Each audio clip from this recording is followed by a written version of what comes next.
Pharmaceutical Processing, in conjunction with INTERPHEX 2016, presents INTERPHEX Live. Today, what we're going to be talking about, our next one is preparing for an FDA audit. This is a particularly favorite one of mine because we always seem to have, everybody's always worrying about that one. The beauty of what we got today is a couple of both old friends of mine, Joe McGinnis, who is now a regulatory compliance advisor at J&J, was a field investigator, which he and I have run across each other a few times. And we have Dina, which was always on the inside, so it's sort of like cops and robbers here, you know. So we're going to have both sides of the story today. So we kind of set it up so that we can see different perspectives. And I promised I wouldn't put anybody on the spot, right, Joe? Yeah. That means no pictures, right? It's okay. Now, oh, sorry, I got it. All right, jeez. Too many instructions here. I'm Italian, you know, I can't follow all this stuff. Okay. So I think it's a unique opportunity. I think what we're going to try to do is we could probably take it from me. They could fill 2 hours talking. So what I'm going to try to do is get as much information going. But I think where the real value is, I'm going to try to open it up for questions early on. So having said that, so Dina, we'll start with you. Put you right on the spot here. So bottom line is, I've got FDA's coming to visit because they like me.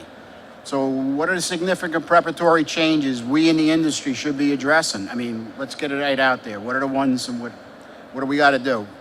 I think the overall concept of you have an FDA inspection and you're good to go for the next 2 or 3 years is one that you can't, it's a position you can't take anymore. You have to be ready every single day for an FDA regulatory inspection. You've got to have a framework in place. You've got to be adequately prepared. You have to have your rules of engagement laid out as to who's doing what on first and second base. You have to be prepared, number one. Number two, I think that we also have to be prepared that the FDA is coming in with a much tighter set of expectations than what they may have in the past, particularly in sending in investigators. I think that you're going to find that there's more technical understanding of products and processes during inspections than what we may have seen in the past.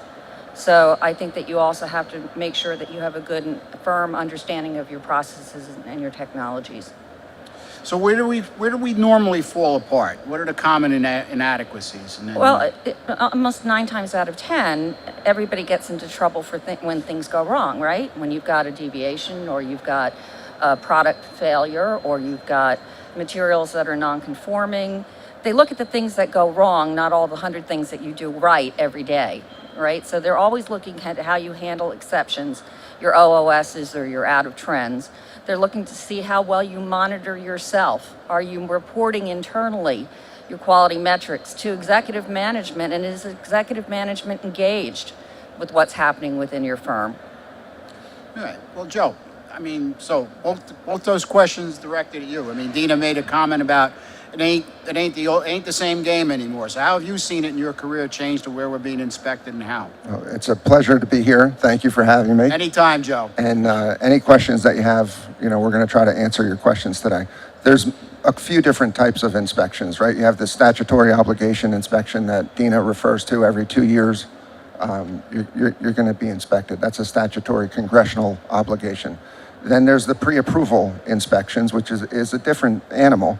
And then there's the for-cause inspections. There's a complaint, a consumer complaint, a trade complaint, or some other reason, a recall for an investigator to go out to your firm.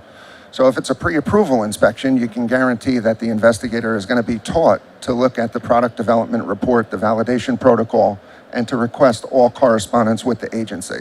Those are 3, right off the bat. Those things, you can expect to have requested.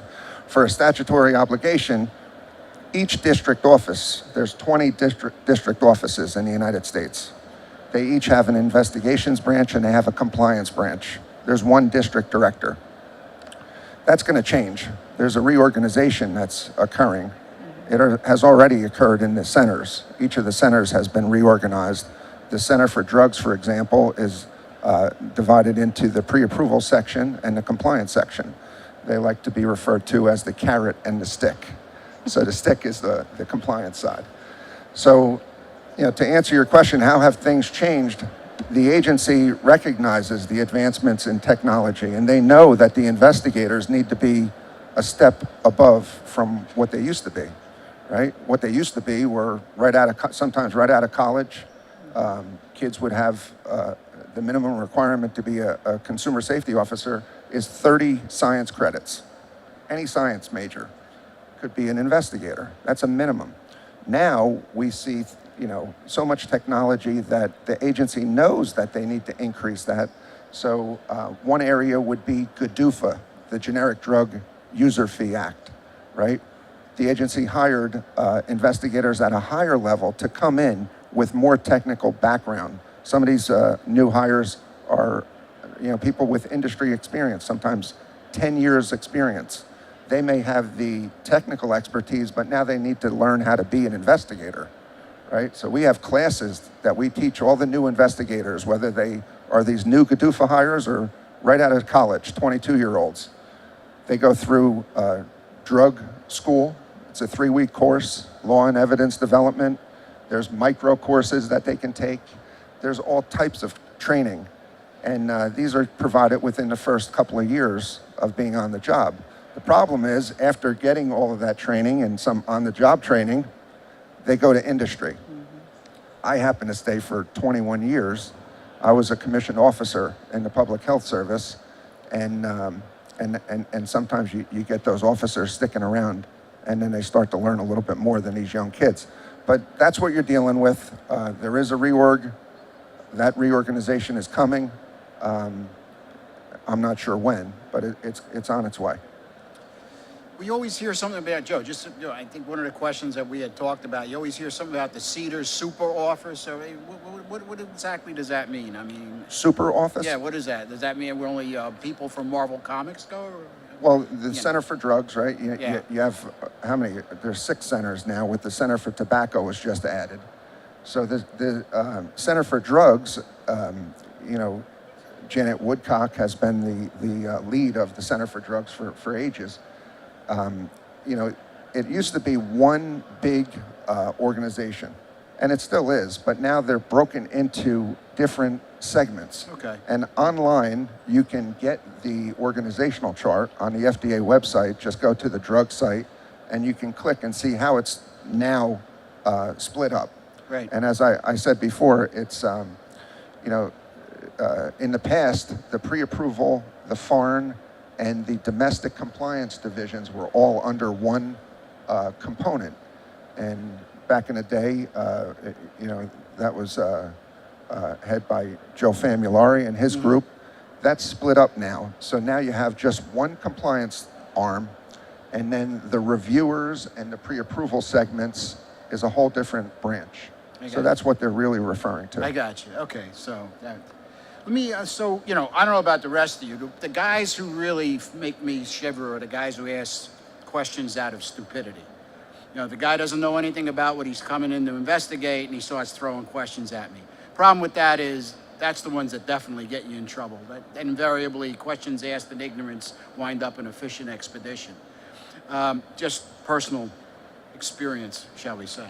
So let me, Dina, so how can companies prepare for these kind of inspections other than keeping the techno geeks like me hidden in the back? How's that work? I think if you've got an innovative or different technology, having an introduction, a PowerPoint presentation prepared that can take someone through the technology, even though they've probably reviewed the NDA and seen process flow charts, sometimes just having a presentation that has pictorial representations of the equipment and the process train is a good thing to have. Maybe even being able to do a brief overview of the company itself so the investigator has a little bit of background about how the product and the process and the company came to be. So I think that's all part of your preparation. Additional things that you want to do as far as preparation are concerned are pull together your lists. Lists of OOSs, lists of events, lists of investigation, lists of out of trend. The more lists, change controls, complaints, the more lists that you have pulled together, ready to go when they walk in the door, the better off you'll fare, because those are going to be some of the first things that they're going to ask for on that first day, typically after an introduction and then a tour. Then they sit down and start asking for the lists. So having those lists prepared and updating them on a weekly basis so that you're prepared every day is a really, really strong thing to do. Is that the same on a PAI or a general? I mean, is a PAI different, or has this? Well, PAI is going to be focused on the new product and process, obviously, but at the same time, it doesn't preclude you from being ready for a general inspection at the same time, which could occur. You could have both occurring at the same time if you're due on your cycle. Okay. Joe, let me ask you a question. I mean, bottom line is there's a lot of new technology out there. So what happens nowadays if, let's say investigator comes in and he runs into stuff he doesn't know. How's the game played now? That's a great question. And, the investigators, their title is Consumer Safety Officer. I mentioned that before. And their primary job is to protect the consumers in the United States and abroad. So, whenever I gave I started out as a consumer safety officer. I was there for 6 years, and then I moved over to New Jersey compliance, and then I was the director of compliance in New Jersey. Whenever I gave a talk, I would always fit in the fact that whenever an investigator is at your firm, you should try to help them. And I would get smirks and smiles from everybody, but everyone, including everyone in this room, is a consumer. So I would give them the example. God forbid, you're on your way home today, you get in a car accident, you're rushed to the emergency room, and you're given a prophylactic antibiotic. You sure as heck want to make sure that, would want to make sure that the investigator who just did the inspection at the firm that made that penicillin or whatever antibiotic did a thorough job, right? So that's where I come from. I loved my job. My job was easy. And when I said that to people, how could, being the director of compliance be easy? It was easy. I simply said to myself, would I allow that product to be given to my kids, my wife, my family? And some are black and some are white, and then there's a whole area of gray. But then you got to say to yourself, hey, this is where the rubber meets the road. Would I allow that product that has this problem, the firm is saying this, the investigator is saying this, we have come to a referee, make a call. And when you got to put it on the fact that I'm going to say yes or no, that's the most difficult part of the job, keeping good products on the market and taking the bad products off the market. So how do you handle the increase in technology? That was the question. For a long time, the agency had a way of doing business, and it was a geographic disbursement of these 20 different district offices. The proposal for reorganization is now going to rather having a geographic way of doing business to a product line way of doing business. So specific investigators would have one tract, okay? They're gonna be a drug, in the drug tract, they're gonna strive to be a drug expert.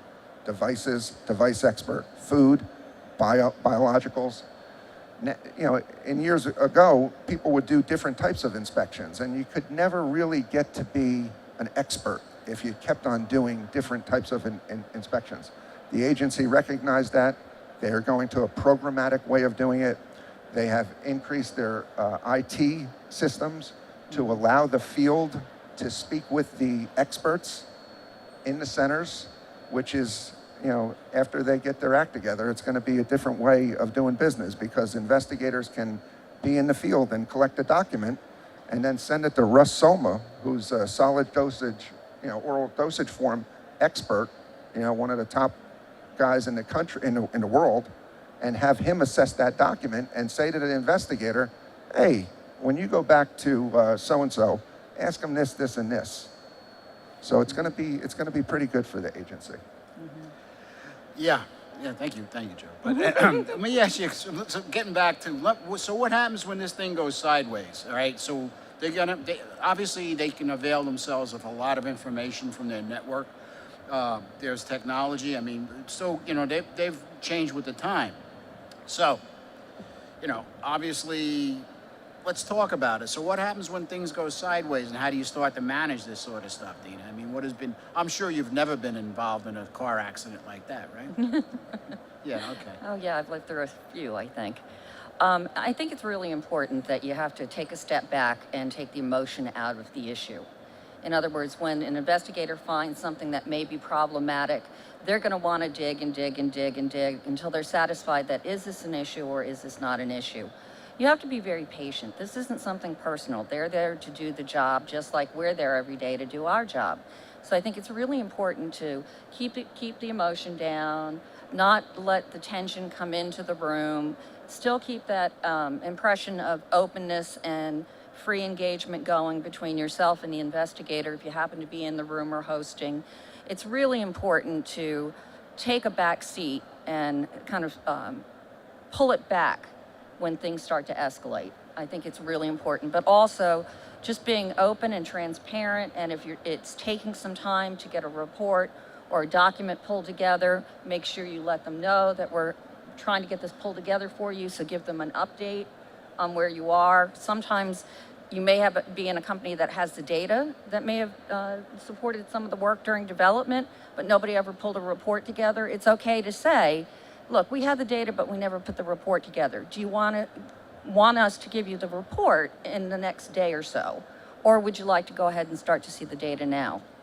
So give them some options, give them some alternatives, and a lot of the strategy that takes place around this is happening in the back room, which is probably the most important piece of an investigation, is the support that you get from the people that are working in the back room. I use it to call it the readiness room, but other people have called it the war room in the past. I think it's just a general mindset that I have when it comes to inspections and readiness, that I want to be ready every day. And I like to keep a positive spin on an inspection because they are there to do a job. And we do want to make sure that we support them appropriately. Okay, I mean, so what's the trigger? I mean, yeah, okay, fine. We've all been down. There's no double signatures. There's no date, blah, blah, blah. What's the trigger? What are they taught to look for, Joe? I mean, you know, you tell me. I mean, there's got to be, they got to smell a rat. That's where I'm at. You know what I mean? The investigators are taught to go into every inspection with an open mind, not to have preconceived notions. There's, as I mentioned before, there's 10 years worth of history in every district office file on every company. That's paper-wise. They're moving to electronic.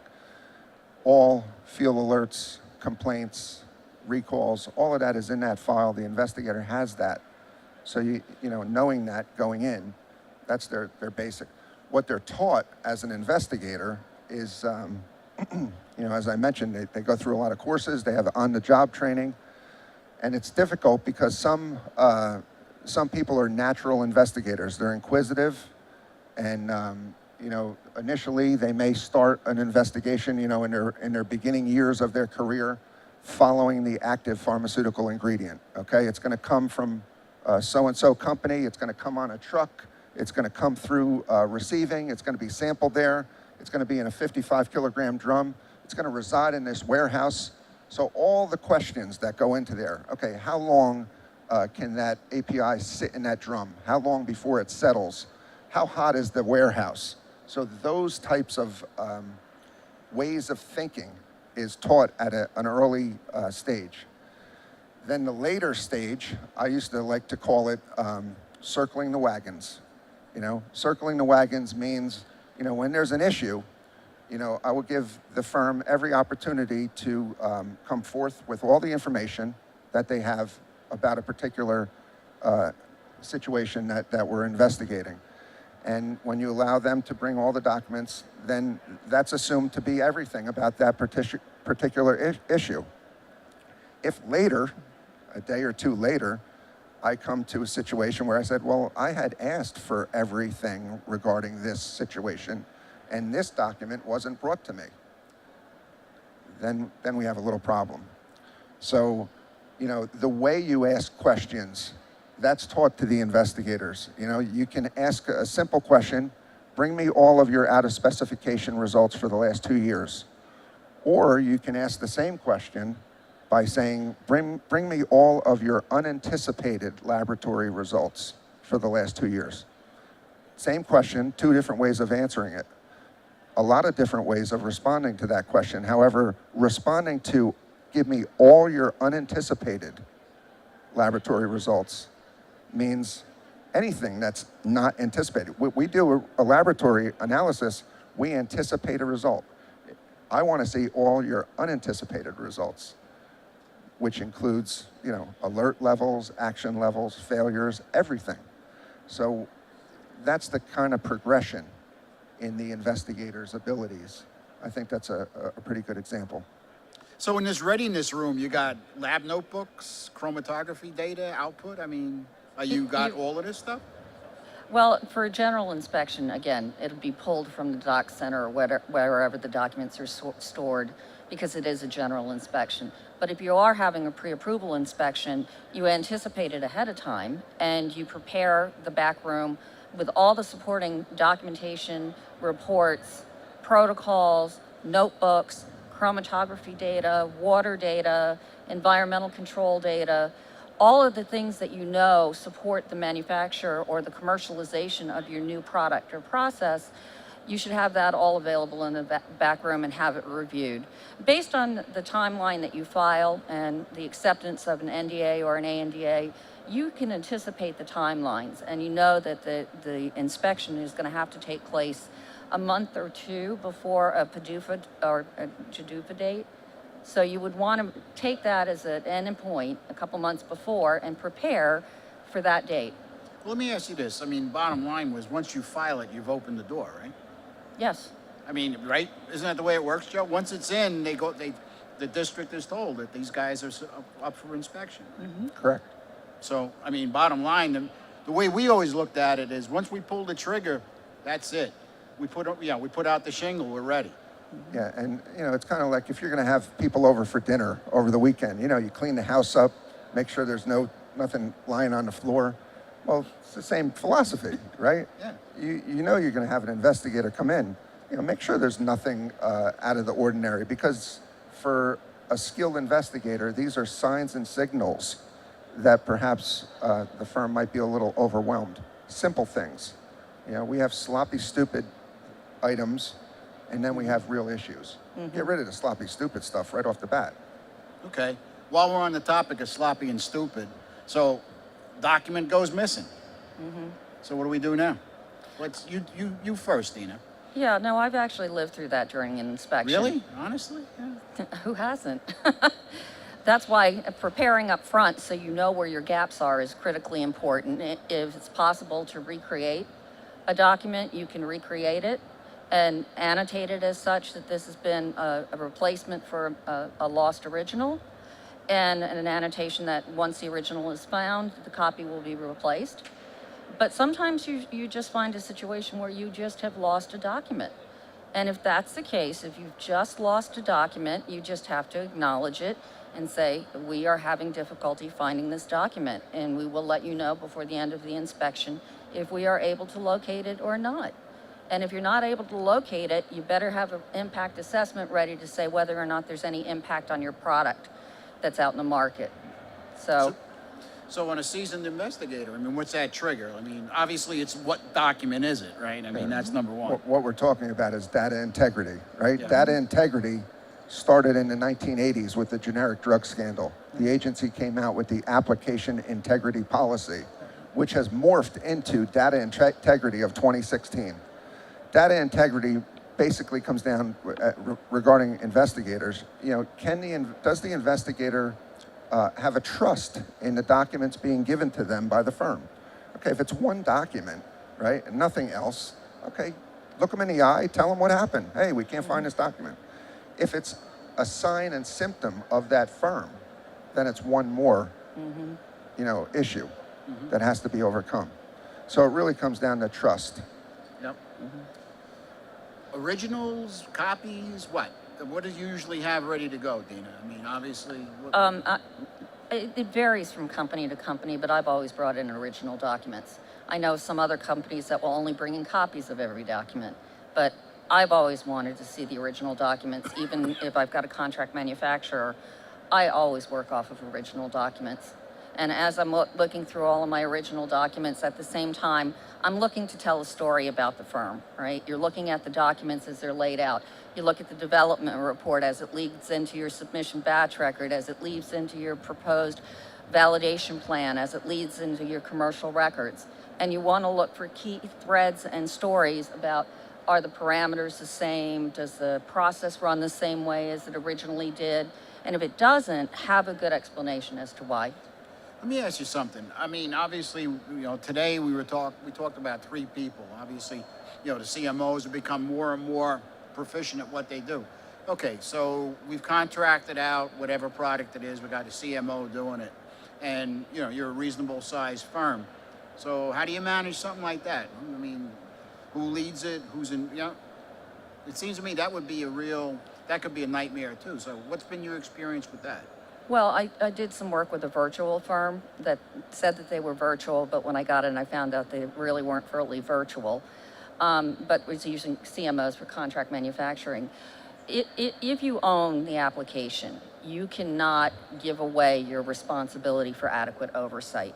You have the responsibility and the obligation to make sure that what your contractors are doing meets the requirements of your regulatory application. Whether that's through a quality agreement, whether that's through periodic audits, whether that's through the use of an independent auditor on a period basis, you still have the obligation as the owner of a regulatory application, even if you don't have a laboratory, don't have a manufacturing site, don't have a packaging site, and aren't doing any finished product testing. So who do they investigate? The virtual? They're going to investigate that your contractors. Who's ever signed the letter? Right? Your contractors are going to be listed in your application. Right. As your contract labs or whatever other contracted service providers they are. So they typically will go and visit the contract lab and contract manufacturers. But if you're doing your pharmacovigilance and complaint handling through the virtual firm, don't be surprised if they don't show up for a visit at a virtual firm too. Joe, that's got to be a nightmare. It's different. Back in the day when I first started in 1994 as an investigator, I would typically go to a facility and we would have everything right there.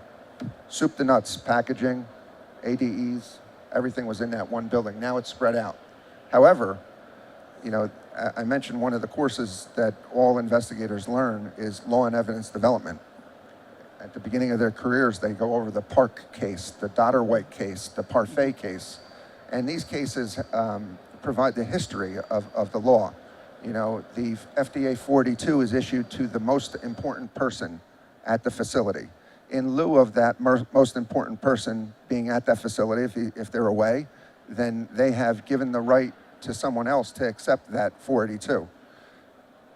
One of the other things is when you contract out, that is a natural extension of the firm. We believe that is just like if the firm was doing packaging in their own facility and they've contracted it out, we don't look at it. We look at it as the responsibility of that firm to oversee that operation, whatever it is, contract lab, Right. pharmacovigilance.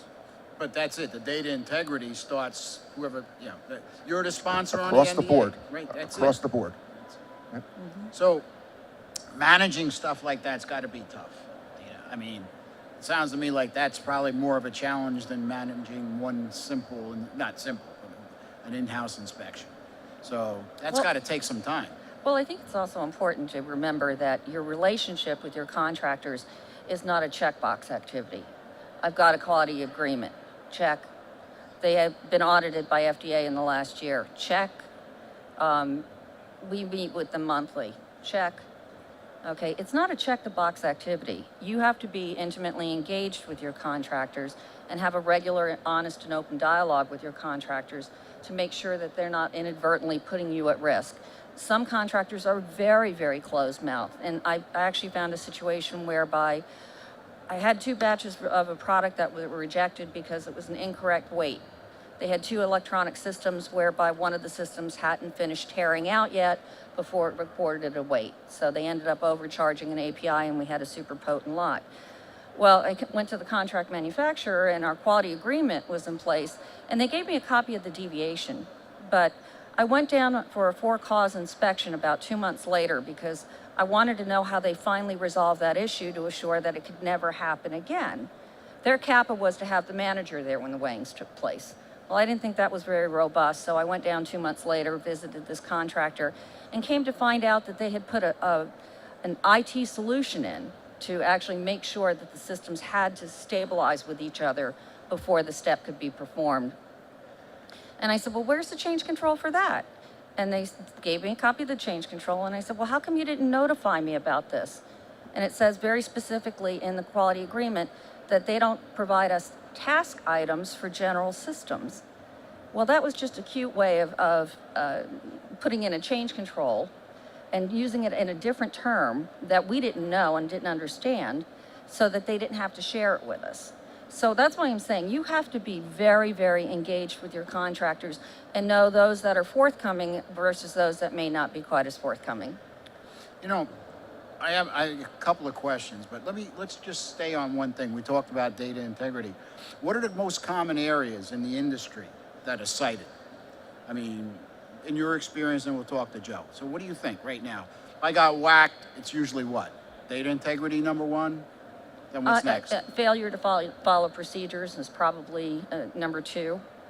Failure to investigate, Yep. right? What else? Not following procedures, the big one. Yeah, I think that's probably the top three. Okay. Joe, what do you think? We mentioned sloppy, stupid. You know, Yeah. the both ends of the spectrum are sloppiness, and then, you know, like the guys at Volkswagen, where there was a really a conspiracy to withhold information and do things in a way that was not on the up and up. Okay, those guys acted in concert together. It was more than one person, right, to deceive. So you have something that's sloppy, right? You have Post-it notes on a laboratory monitor. You may have a couple of investigators use the same password. Then there's a devious racket going on over here. Then you have everything in between. Mm-hmm. So, you know, you talk about corporate culture. You know, after being with the agency for 21 years, you know, you can, Dennis Guilfoyle here for 41 years, you kind of know, you know, the signs and signals of firms that have a problem and who are just sloppy and need just a little help in their daily work ethic. So you guys pretty much know who's blowing smoke up your britches there, I got this feeling. That's the way that works. Pretty okay. much. Let me, so, having said that, so what's the execution mechanism here? I want it to go like, you know, I want them to come in and I want them to go away and I want this to happen end. So what's your recommendation, Dina? I mean, let's call it. It's a general inspection. I mean, if everybody here took notes, the answer is if you follow this 6 points, you're gonna, what's the deal? Like I said, I think the more lists that you have available, so you're ready to go on the first day to start fulfilling those requests. Practice makes perfect. If you haven't had an inspection, take advantage of using an external resource potentially to come in to make sure what someone termed that you're not drinking your own wine. You want to make sure that you get an independent set of eyes looking at your systems and controls. I recommend every other year.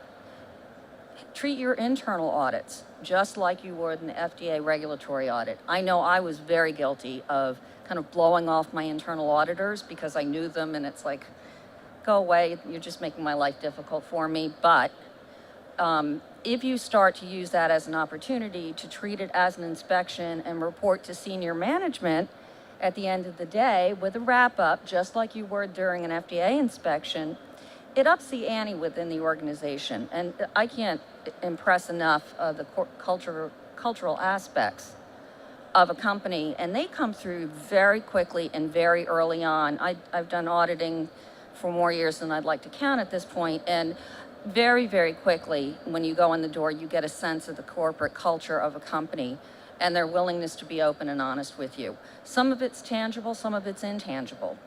But I just think it's really important that you're going to set that tone on that very, very first day.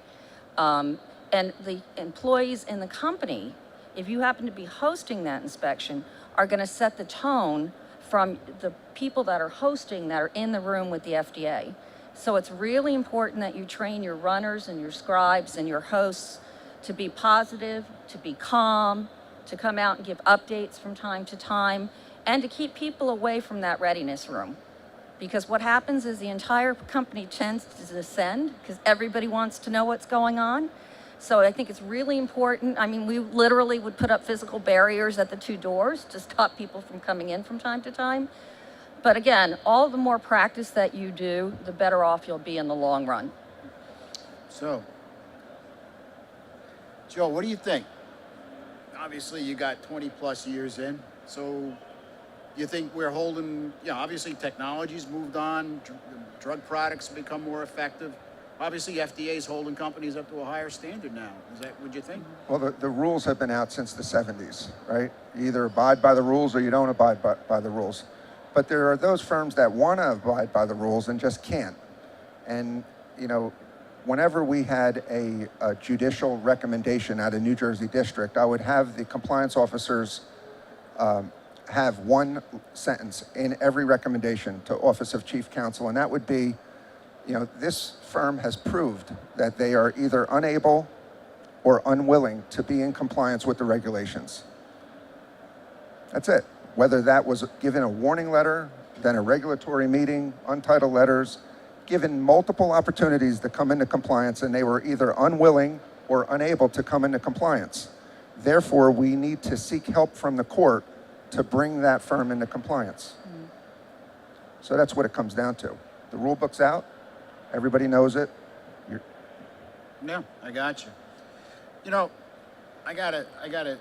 One of the things I have to just ask, because it kills me. We go crazy, trying to, everything. We're all sitting here because we all want to be prepared. Well, there's these guys out there doing compounding. Not like we learned at the pharmacy school. These guys are doing with the intent to distribute a product.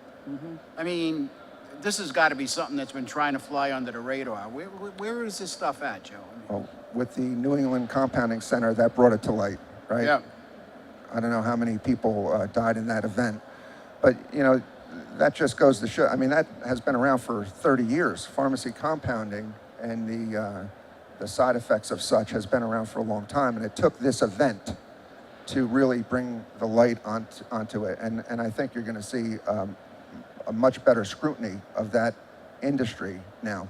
But unfortunately, that's the way things have been. We had the thalidomide incident in the early 60s. Prior to that, it was sulfanilamide in 1932. And as a result, of those tragic events, the laws change. So it's kind of a reactive, way of doing things. And hopefully we can be a little bit more proactive, in the future. Well, I think we are. I mean, one last question, and we're gonna take some questions. To me, one of the things that drives me nuts with some clients and with companies in general is their propensity to pile everything into the annual report. I mean, what has been they're not getting a free ride on this. And when you tell them that, all you've done is delayed your pain, okay? In fact, you probably put yourself more at risk in this particular case. What's your take on that, Dina?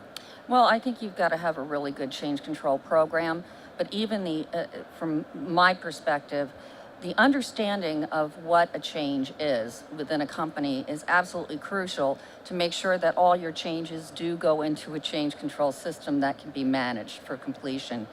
I see that changes to facilities, changes to equipment typically occur, or maintenance, repair and maintenance on equipment, typically will happen, and a lot of times there's no record. Like I'll look at a batch record and I'll see that a process had a 10-day interruption in between. I look at the logbook, there's no repair and maintenance for the machine. And nobody could tell me why the process stopped for 10 days.